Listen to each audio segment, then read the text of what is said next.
Hello दोस्तों, मैं सुजीत आपका अपने YouTube channel study time with SK Jeet में आपका स्वागत करता हूं। जैसा कि आप सभी लोग जानते हैं, हम बात कर रहे हैं आधुनिक भारत के इतिहास के। इस क्रम की सीरीज में आज हम बात करने वाले हैं 1857 की क्रांति।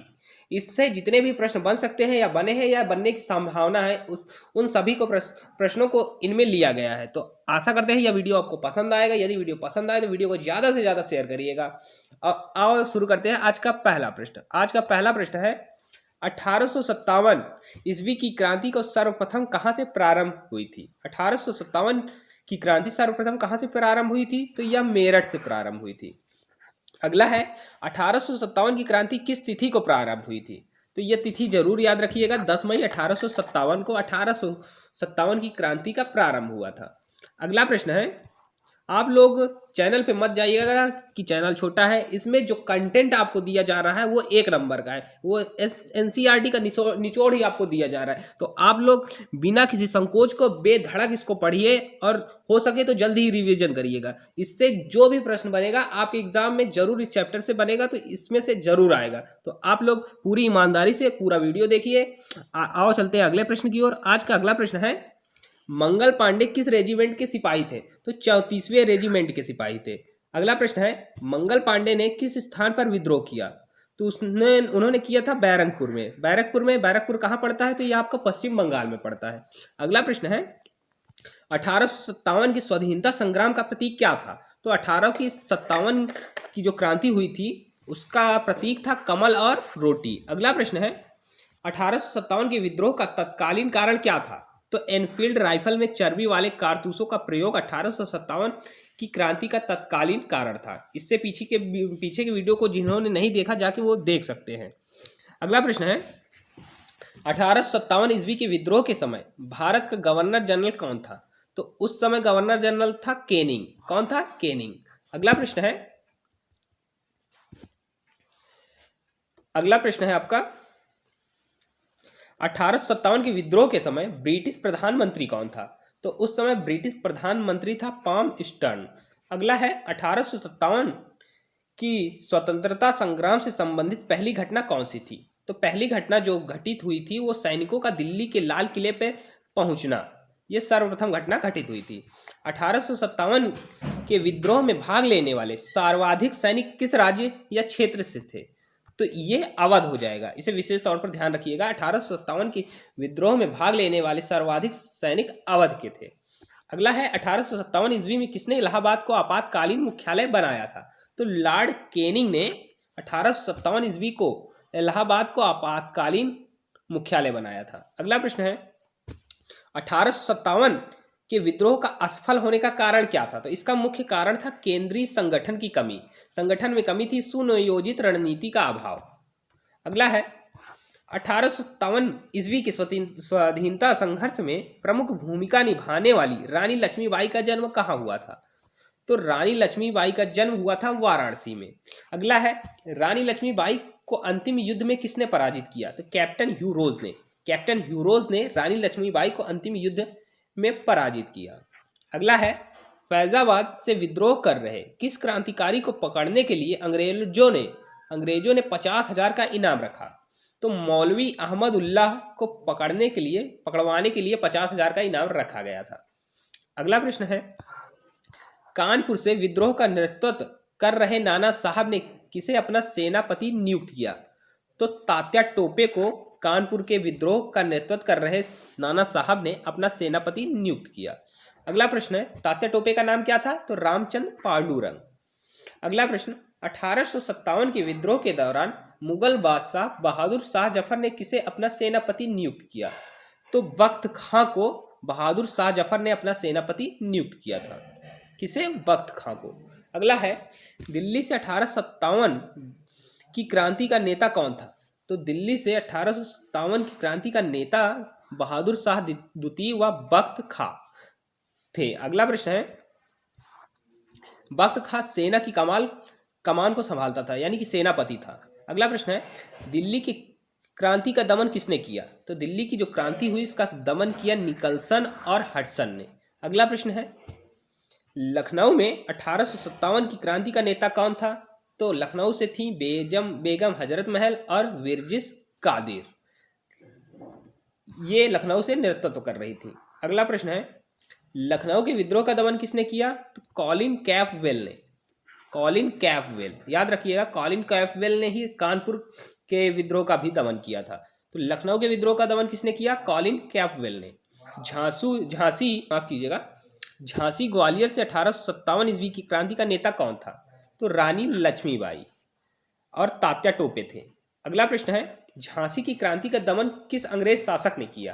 तो जनरल ह्यूरोज ने झांसी की क्रांति का दमन किया, जनरल ह्यूरोज। अगला प्रश्न है, कानपुर से 1857 ईस्वी की क्रांति का नेता कौन था? तो कानपुर से 1857 की क्रांति का नेता नाना साहब व तात्या टोपे थे। ठीक है। अगला प्रश्न है, 1857 के कानपुर की क्रांति का दमन किसने किया? तो कॉलिन कैंपबेल। कॉलिन कैंपबेल ने कानपुर की क्रांति का दमन किया और लखनऊ का भी इसी ने किया था। अगला प्रश्न है, इलाहाबाद से 1857 की क्रांति का नेता कौन था? तो इलाहाबाद से थे लियाकत अली। कौन थे? लियाकत अली इलाहाबाद से थे। इलाहाबाद की क्रांति का दमन किसने किया? कर्नल नील ने। कर्नल नील ने। और फैजाबाद से 1857 की क्रांति का नेता कौन था? तो मौलवी अहमद उल्ला था। मौलवी अहमद उल्ला थे फैजाबाद से। और फैजाबाद की क्रांति का दमन किसने किया? तो कर्नल नील ने। कर्नल नील ने फैजाबाद और इलाहाबाद की क्रांति का दमन किया है। अगला प्रश्न है, जगदीशपुर से 1857 की क्रांति का नेता कौन था? तो कुंवर सिंह और अमर सिंह जगदीशपुर से 1857 की क्रांति के नेता थे। जगदीशपुर में क्रांति का दमन किसने किया? तो विलियम टेलर व विंसेंट आयर ने। कौन? विलियम टेलर और विंसेंट आयर ने। और बरेली में भी विंसेंट आयर ने किया है। अगला प्रश्न है, बरेली से 1857 की क्रांति का नेता कौन था? तो खान बहादुर खान बरेली से 1857 की क्रांति का नेता था। कौन? खान बहादुर खान। बरेली की क्रांति का दमन किसने किया? तो विंसेंट आयर ने। किसने? विंसेंट आयर ने। फतेहपुर से 1857 की क्रांति का नेता कौन था? तो अजीम उल्ला। कौन था? अजीम उल्ला फतेहपुर से। फतेहपुर की क्रांति का दमन किसने किया? तो जनरल रेनार्ड ने। जनरल रेनार्ड ने फतेहपुर की क्रांति का दमन किया। 1857 के विद्रोह के समय मुगल शासक कौन था? तो बहादुर शाह जफर मुगल शासक थे 1857 की क्रांति के समय। अगला प्रश्न है, भारत शासन अधिनियम कब पारित किया गया? तो 1857 की क्रांति के पश्चात भारत शासन अधिनियम 1858 भारत शासन अधिनियम पारित किया गया। ठीक है। अगला प्रश्न है, किस अधिनियम के तहत भारत का शासन ईस्ट इंडिया कंपनी के हाथों से निकलकर ब्रिटिश क्राउन के हाथों में चला गया? तो भारत शासन अधिनियम 1858 के अंतर्गत ईस्ट इंडिया कंपनी के हाथों से भारत का शासन ब्रिटिश क्राउन में चला गया। अगला प्रश्न है, महारानी विक्टोरिया ने भारतीय प्रशासन को ब्रिटिश ताज के नियंत्रण में लेने की घोषणा कब की? तो 1 नवंबर 1858 को। इनका घोषणा पत्र कहाँ पढ़ा गया? तो इनका घोषणा पत्र मिंटो पार्क इलाहाबाद में पढ़ा गया। किसने पढ़ा? तो कैनिंग ने पढ़ा। ठीक है। अगला प्रश्न है, वर्ष 1857 के विद्रोह के दमन के पश्चात भारतीय सेना का पुनर्गठन के लिए किस आयोग का गठन किया गया? तो 1857 की क्रांति के बाद जो भारतीय सेना का पुनर्गठन किया गया वो पील आयोग के द्वारा किया गया। अगला प्रश्न है, भारत शासन अधिनियम के द्वारा किसे भारत का प्रथम वायसराय बनाया गया? तो भारत शासन अधिनियम के तहत प्रथम वायसराय कैनिंग को बनाया गया। यहाँ लॉर्ड नहीं लिखते क्योंकि लॉर्ड नहीं थे, कैनिंग को। ठीक है। अगला प्रश्न है, 1857 ईस्वी के विद्रोह में कौन सा शायर अंग्रेजों का आलोचक था? तो 1857 की क्रांति के समय मिर्जा गालिब अंग्रेजों का आलोचक था। ठीक है।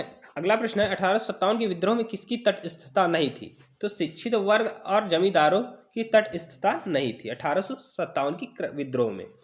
अगला प्रश्न है, 1857 के विद्रोह के कारणों पर भारतीय भाषा में लिखने वाला प्रथम भारतीय कौन था? तो सर सैयद अहमद खान 1857 के विद्रोह के कारणों को भारतीय भाषा में लिखने वाला प्रथम भारतीय था। कौन? सर सैयद अहमद खान। अगला प्रश्न है, 1857 के स्वतंत्रता संग्राम में किस राजवंश ने अंग्रेजों की सर्वाधिक सहायता की? तो अंग्रेजों की सर्वाधिक सहायता की थी ग्वालियर के सिंधिया ने। अगला प्रश्न है, द ग्रेट रिबेलियन किसकी पुस्तक है? तो द ग्रेट रिबेलियन पुस्तक है अशोक मेहता की। किसकी? अशोक मेहता की द ग्रेट रिबेलियन पुस्तक। अगला प्रश्न है, फर्स्ट वार ऑफ इंडिपेंडेंस के लेखक कौन है? तो फर्स्ट वार ऑफ इंडिपेंडेंस के लेखक है विनायक दामोदर सावरकर। ठीक है, अगला प्रश्न है 1857 के लेखक कौन है? तो 1857 के लेखक हैं एस.एन. सेन। अगला है सिपाही mutiny and the revolt of 1857 के लेखक कौन है? तो आर.सी. मजमूदार। अगला प्रश्न है हिस्ट्री ऑफ इंडियन म्यूटिनी के लेखक कौन है? तो T R. Holmes. History of Indian mutiny के लेखक टी.आर. होम्स हैं। अगला प्रश्न है रिवेलियन 1857 के लेखक कौन है? तो रिवेलियन 1857 के लेखक हैं पी.सी. जोशी। अगला प्रश्न है causes of the Indian revolt के लेखक कौन है? तो causes of the Indian revolt के लेखक हैं सर सैयद अहमद खान। अगला प्रश्न है रानी लक्ष्मीबाई की मृत्यु पर किसने कहा भारतीय विद्रोहियों में वह अकेली पुरुष थी? तो ह्यूरोज ने कहा। अगला प्रश्न है किसने 1857 के विद्रोह को स्वतंत्रता की पहली लड़ाई कहा? तो वी.डी. सावरकर ने 1857 की लड़ाई को किसने 1857 के विद्रोह को स्वतंत्रता की पहली लड़ाई कहा? तो वी.डी. सावरकर ने। अगला प्रश्न है 1857 के विद्रोह को एक षड्यंत्र की संज्ञा किसने दी? तो 1857 के विद्रोह को एक षड्यंत्र की संज्ञा जेम्स आउट्रम एवं डब्ल्यू टेलर ने दी। किसने? जेम्स आउट्रम एवं डब्ल्यू टेलर ने 1857 के विद्रोह को एक षड्यंत्र की संज्ञा दी। ठीक है, अगला प्रश्न है तथा कथित प्रथम राष्ट्रीय स्वतंत्रता संग्राम न प्रथम न राष्ट्रीय और न ही स्वतंत्रता संग्राम था, यह कथन किसका है? तो यह कथन है आर.सी. मजमूदार। 1857 की क्रांति अंग्रेजों के विरुद्ध हिंदू मुसलमान का षड्यंत्र था, यह कथन किसका था? तो यह कथन था डब्ल्यू टेलर और जेम्स आउट्रम का। अगला प्रश्न है 1857 की क्रांति को किसने कहा यह ईसाई धर्म के विरुद्ध एक धर्म युद्ध था? तो इसको कहा रीज ने कहा 1857 की क्रांति ईसाई धर्म के विरुद्ध एक धर्म युद्ध था। आशा करते हैं वीडियो को पसंद आया होगा। यदि वीडियो पसंद आए तो वीडियो को ज़्यादा से ज़्यादा लोगों तक शेयर जरूर करिएगा और कमेंट बॉक्स में कमेंट जरूर करिएगा कि आपको वीडियो कैसा लगा। यह सीरीज़ आपकी लगातार चलती रहेगी। धन्यवाद।